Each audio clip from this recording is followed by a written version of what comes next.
नमस्कार. कसे आहेत सगळे? अपेक्षा करते सगळेजण मस्त मजेत आणि आनंदात असतील. आज खूप जास्त एनर्जेटिक होऊन ना व्हिडिओ शूट करायला घेतला आता खूप दिवसांचा गॅप पडला आहे, जवळजवळ 2 महिन्यांचा तरी.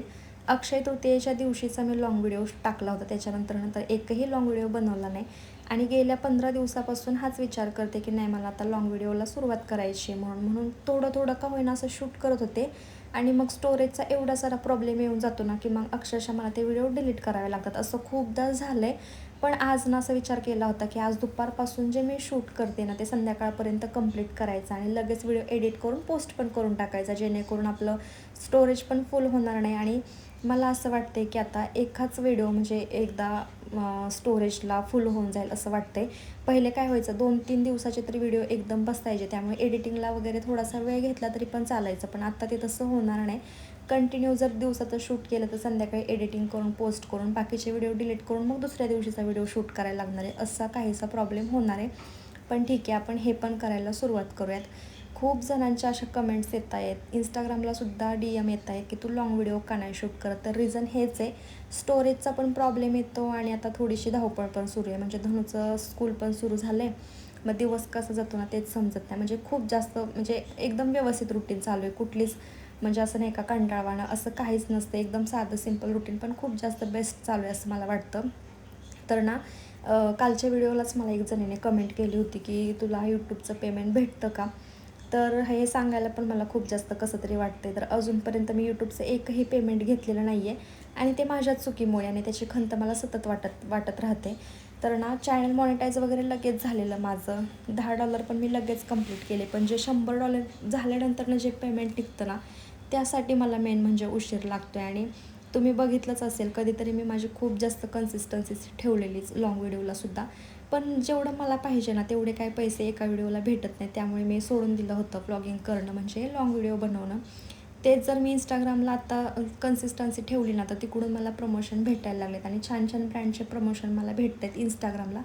तिकडून मला पैसे पण भेटतात, त्यामुळे इकडे लाँग व्हिडिओ बनवायची इच्छा होत नव्हती माझी, कारण पैसे जास्त भेटत नाहीत म्हणून. आणि अजूनपर्यंत माझं एक पण पेमेंट निघालेलं नाही आहे त्याच्यामुळे.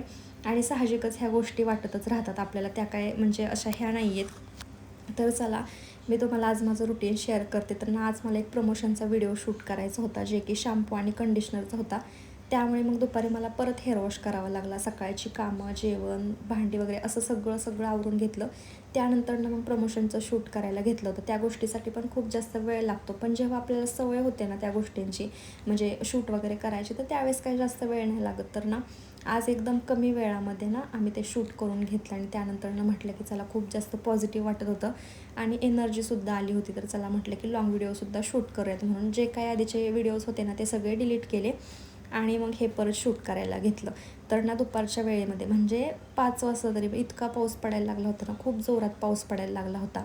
धनुषला ना अहुंनी मॅगी बनवली होती, मग त्याला ती मॅगी खायला दिली. आम्ही पण थोडीशी खाल्ली आणि ती मॅगी तुम्हाला जराशी वेगळी दिसली असेल, कारण ना त्याच्यामध्ये जो मॅगी मसाला असतो ना तोच टाकला नव्हता. चिकन मसाला, धने पावडर असं टाकून मग मॅगी बनवली होती, गाजर वगैरे टाकलं होतं. आणि त्यानंतरनं मग चहाची तलब झाली होती आणि पाऊस पडत असला की चहा प्यायची तर इच्छा प्रचंड होत असते. पण ना सकाळीच आमचं दूध संपलं होतं. अजूनपर्यंत दूध बंद केलं नाही, ते आम्ही घ्यायला सुरुवातच नाही केलेली.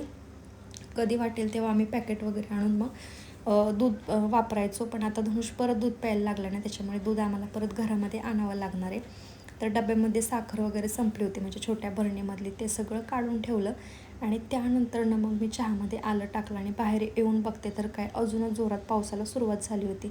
झाडं वगैरे पण खूप जास्त हिरवीगार आहेत माझे अजूनसुद्धा आणि ब्रह्मकमळाला ना इतक्या साऱ्या कळ्या आल्यात ना, मी तुम्हाला उद्याच्या व्हिडिओमध्ये नक्की दाखवेन जवळून अगदी. आपली गॅलरी आधी ना एकदम उंच होती, त्याला पूर्ण असे ब्लॉक होते. पण आत्ता सध्या ते आम्ही कट करून घेतले, म्हणजे जे बिल्डर आहेत ना त्यांनीच आम्हाला ते सगळं परत कटिंग वगैरे करून दिले, छोटंसं ग्रिल वगैरे लावून दिले. त्यामुळे ना असा समोरचा व्ह्यू आम्हाला एकदम आरामात बघायला भेटतो. पहिले काय तसं भेटायचं नाही, कारण उंचपर्यंत भिंत होती त्याच्यामुळे. आता भिंत काढल्यामुळे छान वाटते. घरामध्ये आले तर अहुंनी ना मस्त मोठ्या आवाजामध्ये सॉन्ग लावून दिले होते, कारण झालं असं होतं की धनुषना हट्ट करत होता की पप्पा मला TV बघायचा आहे म्हणून, आणि ते काय त्याला TV बघायला देत नव्हते. म्हणून ते म्हटले की गाणी लावून रिमोट ठेवून देतो, जेणेकरून तोही शांत बसेल. तोपर्यंत इकडे आमचा मस्त असा चहा पण उकळला होता. आणि असं ब्लॅक टी घ्यायला पण आवडते बरं का, पण कधी कधी काय होतं ना, चहा पावडरच त्याच्यामध्ये जास्त पडून जाते. तर आज पण तसंच झालं होतं, कमी गोड झाला होता आणि चहा पावडर जास्त पडली होती. मागच्या वेळी जेव्हा आम्ही डीमार्टमध्ये गेलो होतो ना, त्यावेळेस धनुषला असं लुडोचं हे आणलं होतं, म्हणजे लुडो खेळण्यासाठी. बरेच ह्याच्यामध्ये गेम आहेत, मला वाटते 6 गेम्स का काहीतरी आहेत त्याच्यामध्ये. तर ते मग लुडो खेळत बसला होता, थोडा वेळ लुडो खेळलो आणि त्यानंतरनं मग बाहेर जाण्यासाठी छानसं आवरून घेतलं. आता मी तुम्हाला दाखवलं ना, केस म्हणजे धुतले होते, वरती बांधले वगैरे होते, त्यानंतरनं ड्रेस चेंज केला, त्यानंतरनं मग राहिलेलं शूट करून घेतलं आणि मग मी आवरलं बाहेर जाण्यासाठी. आणि शिरगावच्या मंदिरामध्ये गेलो होतो आम्ही, छानसं साईबाबांचं दर्शन घेतलं आणि त्यानंतरनं मग आम्ही लगेच घरी आलो. जास्त वेळ बाहेर काही थांबलो नाही, कारण पावसाचं परत वातावरण झालं होतं, एकदम धुकं आलं होतं. त्याच्यामुळे म्हटलं की नको बाहेर जास्त वेळ थांबायला, घरात येऊन पण आपली पडझड कामं असतात ना ती होतीच. मशीनमध्ये मी कपडे सुकवले होते, पण त्यानंतर ना बाहेर पाऊस पडत होता म्हणून मी काही सुकायला घातले नव्हते. तर मी मशीनमधले सगळे जे काही कपडे होते ना, ते पाऊस पडत होता म्हणून बेडवरती सुकायला ठेवले होते. मग ते सगळे मला बाहेर टाकायचे होते, पण त्याआधी म्हटलं की किचनमधला जो राडा पसारा आहे ना, तो आवरून घ्यावा आणि मग स्वयंपाक करून ना पटकन आपण जे बाकीचे राहिलेली कामं आहेत ना, ती करायला घ्यावीत असं. तर पहिल्यांदा भांडी मांडून घेतली किचनमधली, कारण भरपूर सारी भांडी घासायला होती. त्यानंतरनं मग मी भात बनवायला घेतला. दुपारचं जेवण आमचं खूप जास्त हेवी झालं होतं, म्हणून संध्याकाळी एवढी फारशी काही भूक नव्हती. आणि अहंचं म्हणणं होतं की पहिले तू डाळ भात बनव. आणि त्यांना परत अचानक काय वाटलं काय माहिती, मग ते म्हटले की डाळ भात काय आणि खिचडी भात काय, सेमच होऊन जाईल, जास्त एफर्ट्स घेण्यापेक्षा ना मस्त असा खिचडी भात बनव. आता तुम्हाला खरं सांगायचं म्हटलं ना, तर आमच्या घरातलं भाताचं प्रमाण खूप जास्त कमी झालं. म्हणजे पहिले आम्हाला ना 4 किलो तरी तांदूळ महिन्याभरात लागायचाच, कारण आम्ही तिघंच आहे, म्हणजे दोघेच खाणार आहे. पण इतक्या वेळा भात बनायचा ना की प्रमाणाच्या बाहेरच. पण आत्ता मला असं वाटतं की माझी मैत्रीण आली होती 15-20 दिवसापूर्वी, तेव्हा आम्ही खिचडी भात केला होता, त्यानंतर नाहीच. आणि जेव्हा संध्याकाळच्या जेवणासाठी पण आम्हाला भात लागतो पांढरा, तर तो एकदम थोडा बनवते मी, वाया पण जाऊन देत नाही. थोडासाच बनवायचा आणि तेवढाच खायचा. कधी कधी तर तो पांढरा भात खायची पण इच्छा होत नाही. आणि आता सलग 2-3 दिवस झालं घरामध्ये आमच्या खिचडी भात बनते. म्हणजे काल बनवला होता मी मसाले भात वाटाणे टाकून आणि आज बनवते खिचडी भात. पण ठीक आहे, ज्यावेळेस जास्त भूक नसते ना, तेव्हा थोडा भात खायला काही हरकत नाही असं मला वाटतं. तर इथे मी एकदम साध्या सिंपल पद्धतीने ना खिचडी भात बनवत होते. लसूण खोबरं तर काय माझ्याकडे नव्हतं, लसणाची पेस्ट पण नव्हती, पण जे काय धने पावडर, चिकन मसाला, टोमॅटो, कांदा असं थोडंफार टाकूनच मग मी छानसा खिचडी भात बनवला. त्यानंतरनं जो काही पसारा होता ना किचनवरती, तो सगळा आवरला, किचन वगैरे पुसून घेतला. आणि तर बाकी तर सगळं आवरले, फक्त आम्हाला जेवणच करायचे.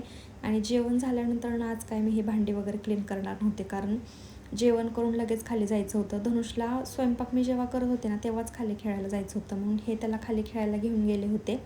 आणि मी जेव्हा त्यांना कॉल केला ना, तेव्हा मग ते वरती आले. त्यानंतरनं जेवण करून लगेच साहेबांना खाली जायचं होतं, कारण आता स्कूलमध्ये आल्यानंतरनं होमवर्क वगैरे करायला लागतं, त्याच्यामुळे त्याला असं वाटतं की 2 दिवस तरी मला निवांत द्यावेत खेळायला म्हणून.